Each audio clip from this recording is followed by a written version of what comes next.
நேயர்களுக்கு வணக்கம். இன்றைய மதிய நேர பிரதான செய்திகள். முதலில் தலைப்புச் செய்திகள். இலங்கையில் ஊழிய சேம லாப நிதியம் பெறுவோருக்கு அவசர எச்சரிக்கை.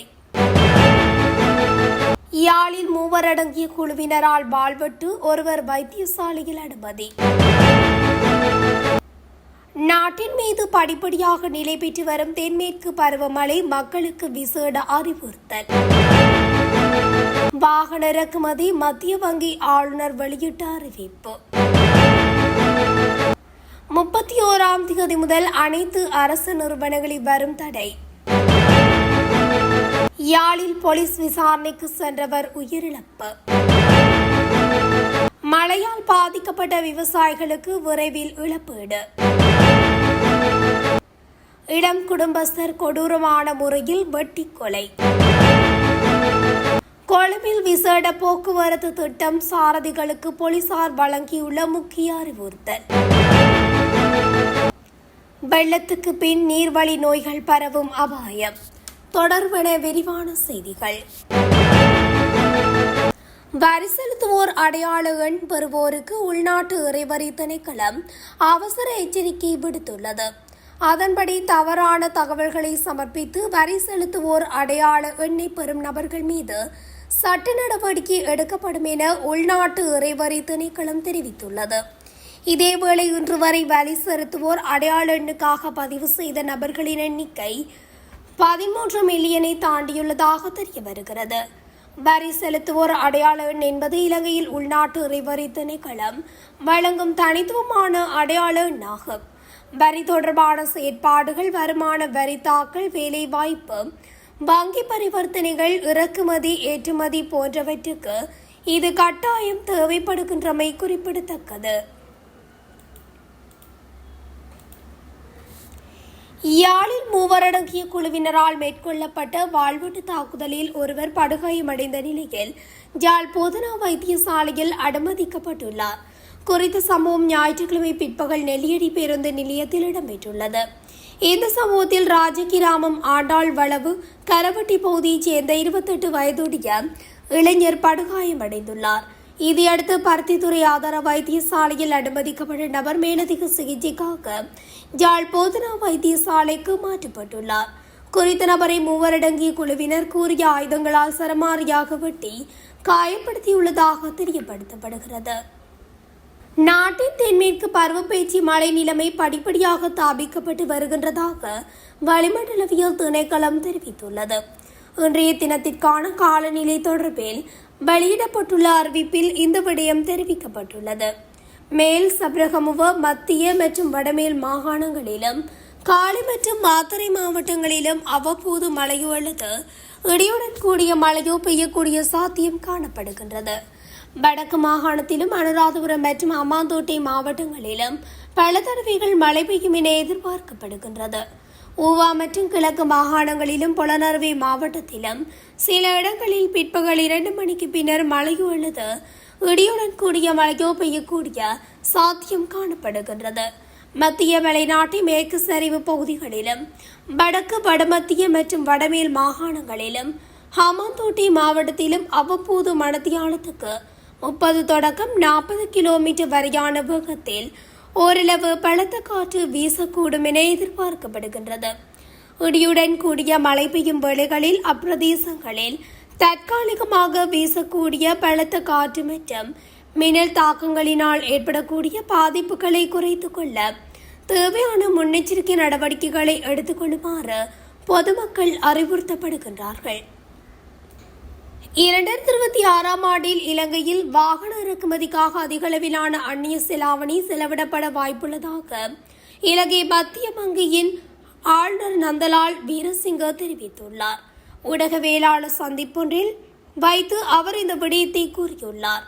கடந்த ஆண்டில் வாகன இறக்குமதிக்காக முன்னதாக கணிக்கப்பட்ட 1.5 பில்லியன் முதல் 1.7 பில்லியன் அமெரிக்க டாலர்களை விடவும் அதிகமாக தலா 2 பில்லியன் அமெரிக்க டாலர்கள் வரை செலவிடப்பட்டுள்ளது. இவ்வாறான அதிகளவிலான இறக்குமதி காரணமாக வாகன இறக்குமதி வரி மற்றும் தீர்வுகள் மூலம் திரைசேரிக்கு கிடைக்கும் வருவாயும் அதிகரித்துள்ளது. 2026ஆம் ஆண்டின் முதல் 3 மாதங்களில் மட்டும் வாகன இறக்குமதிக்காக ஏற்கனவே சுமார் 600 மில்லியன் அமெரிக்க டாலர்கள் செலவிடப்பட்டுள்ளன.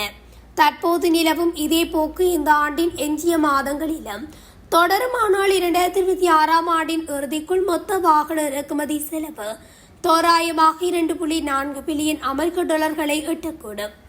இது கடந்த ஆண்டின் ஒட்டுமொத்த செலவினத்தையும் விட அதிகமாகும். நிதி அமைச்சானது கடந்த ஆண்டை விடவும் 2026இல் வாகன இறக்குமதி குறையும் என்றே கணித்திருந்தது. எனினும் தற்போதைய தரவுகள் அந்த எதிர்பார்ப்புகளையும் தாண்டி இறக்குமதி அதிகரிக்கலாம் என்பதை காட்டுகிறது.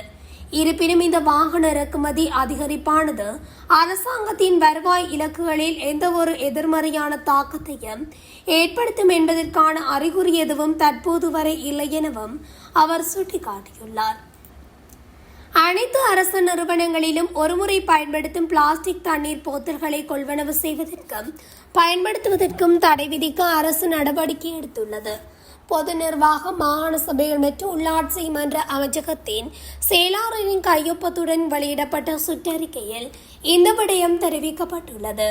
அமைச்சுக்களின் செயலாளர்கள், மாகாண பிரதான செயலாளர்கள், திணைக்கள தலைவர்கள், கூட்டுத்தாபனங்கள், விதிகளுக்குட்பட்ட சபைகளின் தலைவர்களுக்கு இந்த சுற்றறிக்கை அனுப்பி வைக்கப்பட்டுள்ளதாக தெரிவிக்கப்படுகிறது.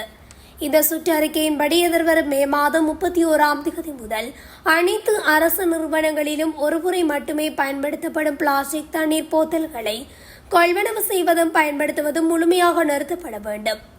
இதற்கு மேலதிகமாக அரசு நிறுவனங்களுக்குள் ஒருமுறை மட்டுமே பயன்படுத்தப்படும் பிளாஸ்டிக் பொருட்கள் உபயோகிக்கப்படுவதை தடுப்பதற்கு அனைத்து நிறுவன தலைவர்களும் தேவையான நடவடிக்கைகளை எடுக்க வேண்டும் என்றும் அந்த சுற்றறிக்கையில் குறிப்பிடப்பட்டுள்ளது.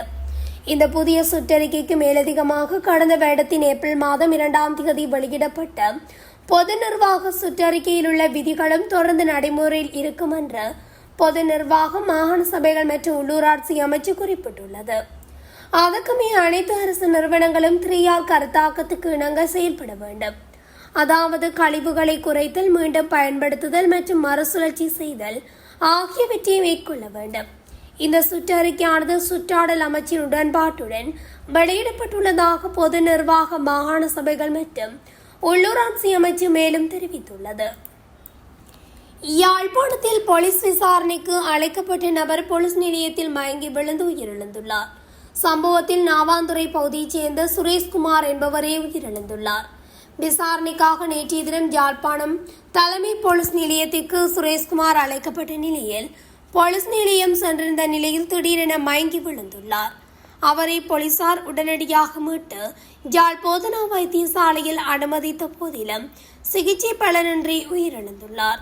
சடலம் உடற்குற்று பரிசோதனைக்காக வைத்தியசாலையில் வைக்கப்பட்டுள்ள நிலையில் சம்பவம் தொடர்பிலான மேலதிக விசாரணைகளை யாழ்ப்பாணம் போலீசார் மேற்கொண்டு வருகின்றனர்.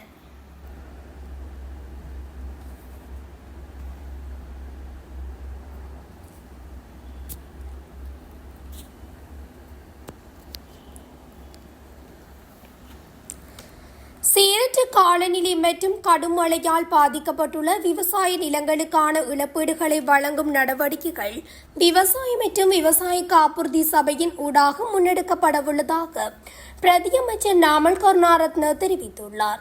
பயிர் சேதங்கள் தொடர்பான தகவல்கள் தற்போது சேகரிக்கப்பட்டு வருவதாகவும் பாதிக்கப்பட்ட விவசாயிகள் தங்களது விவரங்களை உடனடியாக உரிய அதிகாரிகளிடம் சமர்ப்பிக்குமாறும் அவர் கேட்டுக் கொண்டுள்ளார். இதுகுறித்து மேலும் கருத்து தெரிவித்த அவர், அண்மையில் பெய்த கடும் மழை காரணமாக பல பகுதிகளில் விவசாய நிலங்கள் சேதமடைந்துள்ளதாக தகவல்கள் கிடைத்துள்ளதாக குறிப்பிட்டார். இதனையடுத்து 2 வாரங்களுக்குள் பாதிக்கப்பட்ட அனைத்து பயிற்சிகள் தொடர்பான அறிக்கைகளையும் சமர்ப்பிக்குமாறு காப்புறுதி சபை மற்றும் சம்பந்தப்பட்ட திணைக்களங்களுக்கு பணிப்புரை வழங்கப்பட்டுள்ளதாகவும் தெரிவித்துள்ளார்.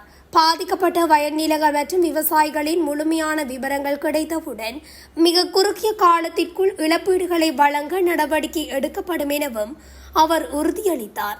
இதனிடையே விவசாய மற்றும் விவசாய காப்புறுதி சபையின் தலைவர் பிரேமஸ்ரீ ஜெயசிங்க ஆராய்ச்சி கருத்து தெரிவிக்கையில், விவசாயிகளிடமிருந்து பெறப்படும் தகவல்களின் அடிப்படையில் அதிகாரிகள் நேரில் சென்று சேதங்களை மதிப்பீடு செய்வார்கள் எனவும் தெரிவித்துள்ளார். பயிர்களுக்கு ஏற்பட்டுள்ள சேதத்தின் அளவை அடிப்படையாக கொண்டு இழப்பீட்டுத் தொகை தீர்மானிக்கப்பட்டு வழங்கப்பட்டு வரும் என்றும் அவர் மேலும் குறிப்பிட்டுள்ளார்.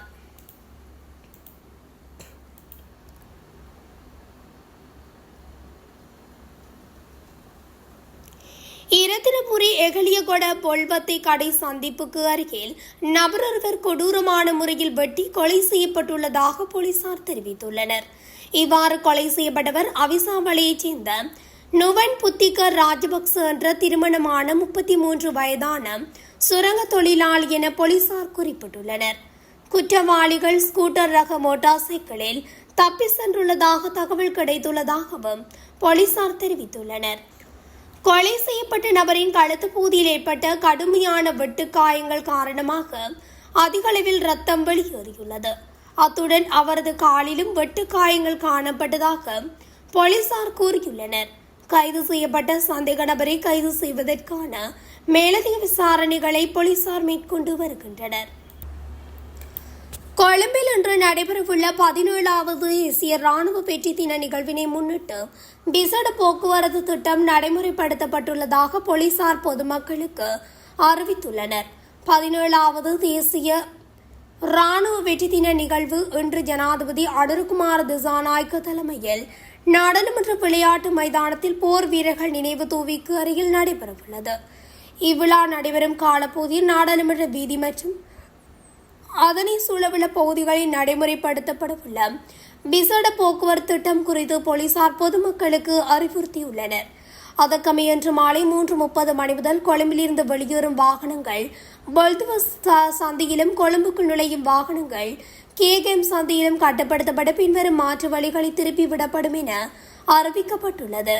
நாடாளுமன்ற வீதியூடாக கொழும்பிலிருந்து வெளியேற வரும் வாகனங்கள் பொல்துவ சந்தையிலிருந்து பத்திரமுலை பாலந்துண கேநேம் சந்தையூடாக பயணிக்க முடியும். கேநேம் சந்தையிலிருந்து கொழும்புக்கு நுழையும் வாகனங்கள் பாலந்துண பத்திரமுலை ஊடாக பயணிக்க முடியும். ரஜமல்வத்த பகுதியிலிருந்து போதுராஜ மாவட்ட ஊடாக வரும் வாகனங்கள் பத்திரமுலை வீதியை வந்தடைந்து தேவையான வீதி வழியை பயணிக்க முடியும். எனவே இந்த நேர பகுதியில் நாடாளுமன்ற வீதியை பயன்படுத்த திட்டமிட்டுள்ள வாகன சாரதிகள் ஏற்படக்கூடிய போக்குவரத்து நெரிசல்களை தவிர்ப்பதற்காக இந்த மாற்று வீதிகளை பயன்படுத்துமாறு கேட்டுக் கொள்ளப்பட்டுள்ளது. மழையுடனான காலநிலை காரணமாக ஏற்பட்டுள்ள சிறியளவிலான வெள்ளப்பெருக்குகளுக்கு பின்னர் நீர் மூலம் பரவும் நோய்கள் அதிகரிக்கும் அபாயம் காணப்படுவதாக சுகாதார நிபுணர்கள் எச்சரித்துள்ளனர். டெங்கு, எலிக்காய்ச்சல், மஞ்சள் காமாலை மற்றும் வயிற்றுப்போக்கு போன்ற நோய்கள் அடுத்த 2 வாரங்களில் அதிகரிக்கக்கூடும் என சிரேஷ்ட ஆலோசகர் மருத்துவ நிபுணர் மருத்துவர் ஆனந்த விஜய் விக்ரம தெரிவித்துள்ளார். வெள்ளநீர் மற்றும் ஆசிரியத குடிநீர் மூலம் நோய்கள் பரவக்கூடும் என்பதால் கொதிக்க வைத்து ஆற வைக்கப்பட்ட அல்லது சுத்திகரிக்கப்பட்ட நீரை மட்டுமே பருக வேண்டும் என்றும் சேற்று நீரில் நடப்பதை தவிர்க்க வேண்டும் என்றும் பொதுமக்களிடம் அவர் கேட்டுக்கொண்டுள்ளார்.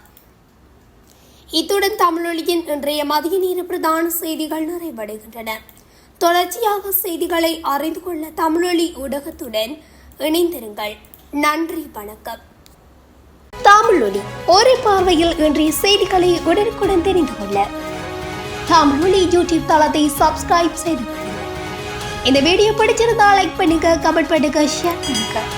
மறக்காம கீழே இருக்கிற பெல் ஐகானை கிளிக் பண்ணுங்க.